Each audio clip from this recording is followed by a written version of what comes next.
বাংলা ভাষার উপর অত্যাচার করে, অ্যান্টি বেঙ্গলি, যাতে মানুষ আমাদের কথা শুনতে না পায়।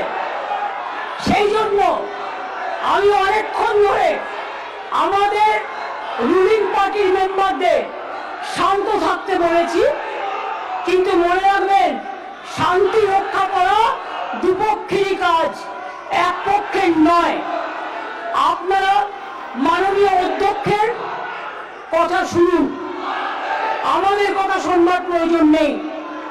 মাননীয় অধ্যক্ষ যে কথা বলে আমরা সেটা শুনে চলি।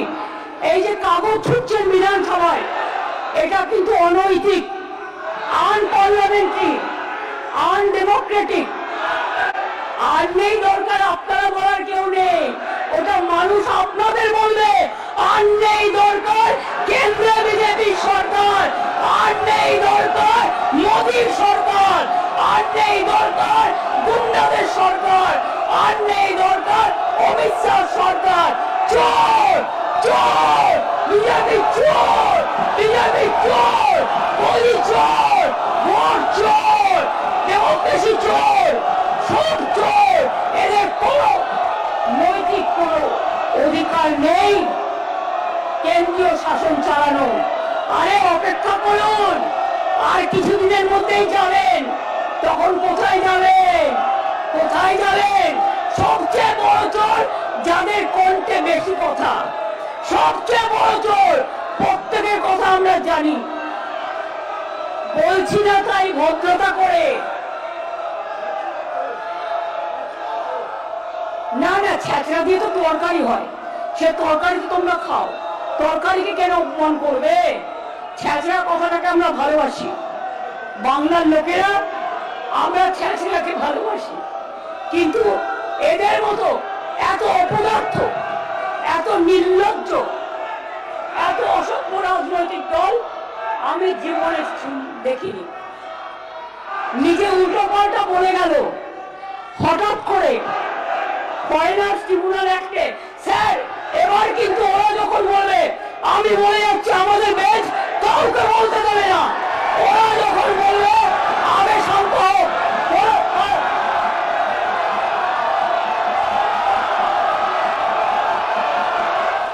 ওহ, কার মুখে কি কথা বলছেন? এই কাগজ ছোঁড়া যে বিষয়টা, এটা নাকি নিয়ম না, এটা নাকি নিয়ম না। আর ওনার দলের লোকজনেরা পার্লামেন্টে কি করেন বা উনি কি করেছেন সেটা কি মানুষ ভুলে গেছেন?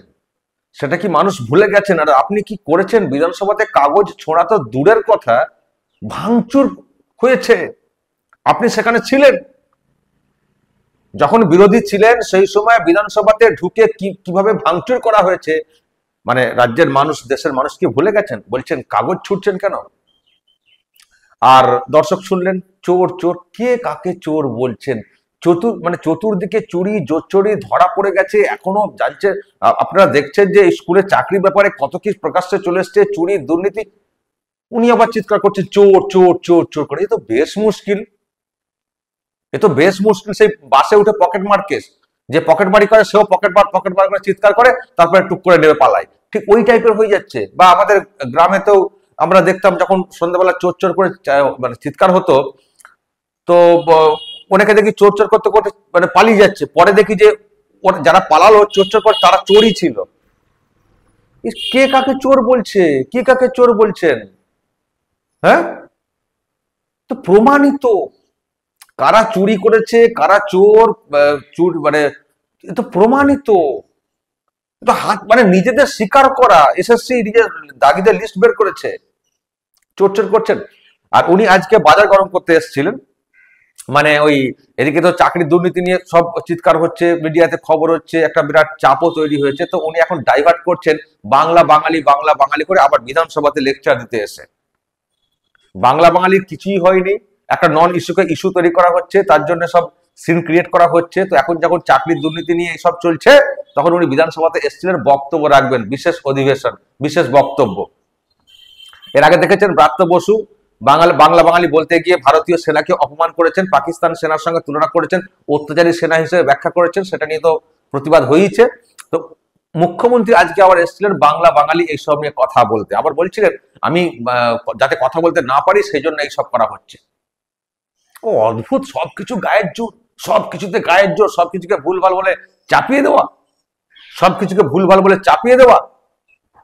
আর যখন বিরোধীরা ওখানে, শুভেন্দুকে তো সাসপেন্ড তো করেই দিয়েছিলেন, মানে উনি ফাঁকা মাঠে খেলবেন ঠিক করেছিলেন, যে শুভেন্দু অধিকারী থাকবেন না, সেই জন্য দেখবেন একটা ইস্যুতে ওই ব্রাত্য বসুর প্রতিবাদ করেছেন বলে শুভেন্দুকে সাসপেন্ড করে দেওয়া হয়েছিল। আসলে এটাই প্ল্যান ছিল যে শুভেন্দুকে যে কোনো অচিলাতে সাসপেন্ড করে দেবো, কারণ মুখ্যমন্ত্রী যাতে এখানে শুভেন্দুবিহীন অধিবেশনে বক্তব্য রাখতে পারেন, কারণ শুভেন্দু থাকলে ভীষণ জ্বালা হবে। তো শুভেন্দুকে আগে আগে সাসপেন্ড করে দেওয়া হয়েছিল, দিয়ে এখন আজকে ফাঁকা মাঠে কার্যত মানে শুভেন্দুবিহীন মাঠে আজকে বক্তব্য রাখার জন্য এসছিলেন মুখ্যমন্ত্রী। যদিও শুভেন্দু বলেছেন যে একটা শুভেন্দুকে সাসপেন্ড করা হয়েছে, 65টা শুভেন্দু বিধানসভায় থাকবেন।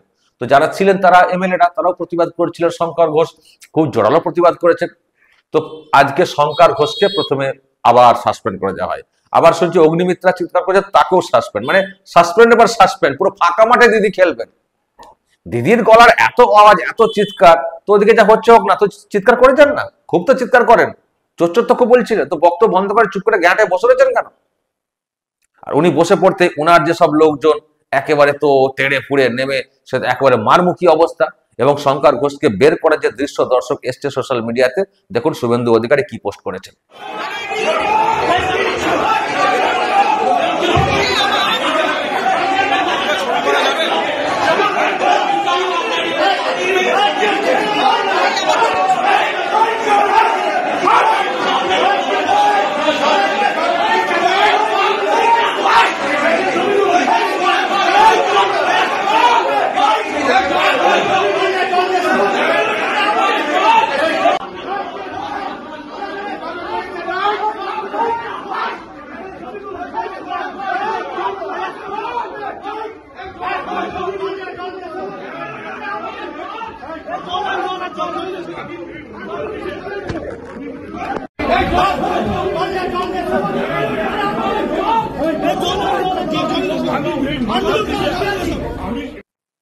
দেখছেন এই সব হয়েছে আজকে বিধানসভাতে।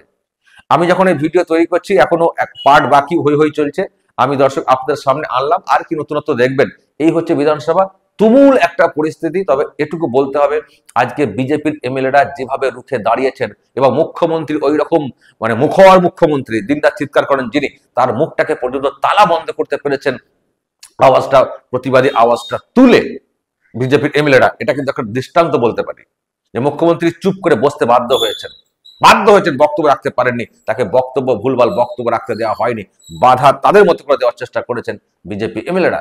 এবার ফাঁকা মাঠ করে দিয়ে বক্তব্য রাখবেন নিজের মতো করে, সেটা আং বাং বলবেন, কি বলবেন তো আমরা জানি, আং বাং বলবেন, বলতে এসছেন। অন্যান্য সময় অধিবেশন চললে লাইভ টেলিকাস্ট হয় না, মুখ্যমন্ত্রী আজকে বলবেন লাইভ টেলিকাস্ট হচ্ছে, শুধু মানুষকে মুখ্যমন্ত্রী কথাটা শোনাও, আর কারো কথা শোনাবে না।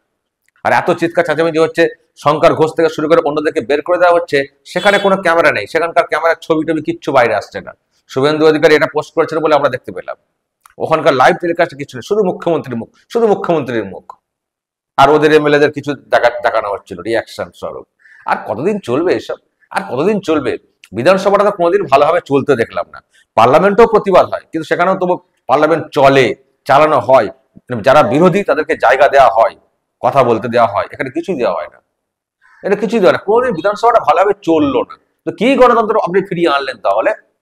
34 বছর বামেরা খুব খারাপ করেছিল, আপনি নাকি বিরাট কিছু করবেন বলে এলেন, তো কি করেছেন? বিধানসভাটা আজ পর্যন্ত ভালোভাবে মানুষ দেখলেন, রাজ্যের মানুষ, যে বিধানসভাতে একটা চর্চা হবে কোনো বিষয়ে।